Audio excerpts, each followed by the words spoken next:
Ryan, what have you been up to? I've been up to working with TRT this summer, and it's been a lot of fun volunteering with them.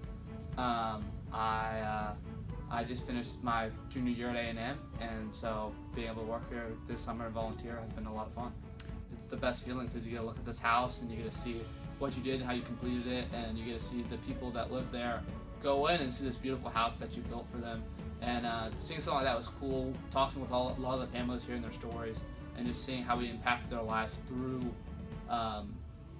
repairing their house and restoring their house that they've been out of for like 3 years, and see people just eagerly waiting to get back in their house and being able to provide that for them is awesome.